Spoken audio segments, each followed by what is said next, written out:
Good afternoon, everyone. When you read the manifesto of this shooter, ask yourselves, how different is the rhetoric from this almost assassin than what you read on social media and hear in various forums every single day? The answer, if you're being honest with yourself, is that there is no difference at all. Much of the manifesto of the would-be assassin is indistinguishable from the words that we hear daily from so many. For example, as the First Lady of the United States pointed out this morning, just 2 days prior to the shooting, ABC's late-night host Jimmy Kimmel disgustingly called First Lady Melania Trump an expectant widow. Who in their right minds says a wife would be glowing over the potential murder of her beloved husband? And having experienced what I did with the First Lady on Saturday night, I can tell you that she was anything but that.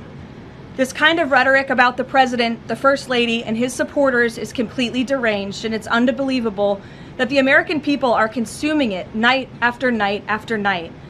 As President Trump said on Saturday night at this podium, we as Americans must recommit ourselves to resolving our differences peacefully and uniting around the shared values that make our country great.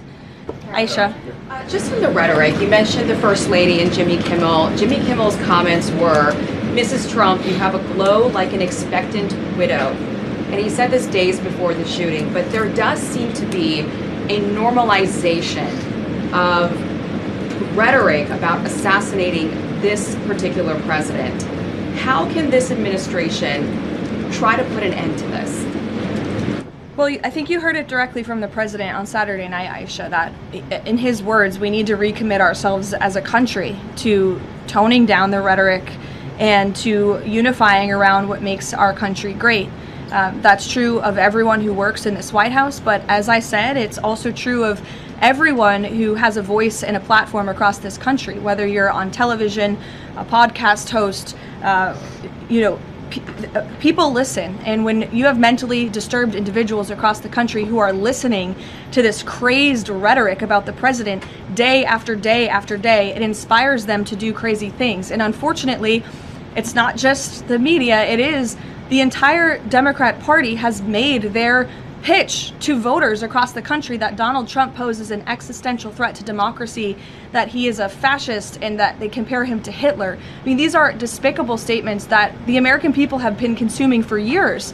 And so many mentally perturbed individuals are led to believe these words are truth and then are inspired to act on it. These are Democrat elected officials calling for war against the President of the United States and his supporters. I could go on and on, but again, when you have people in positions of power that are saying things like this every single day for years, you are inspiring violence by people who are already mentally ill. And that's what we've seen against this president for far too long.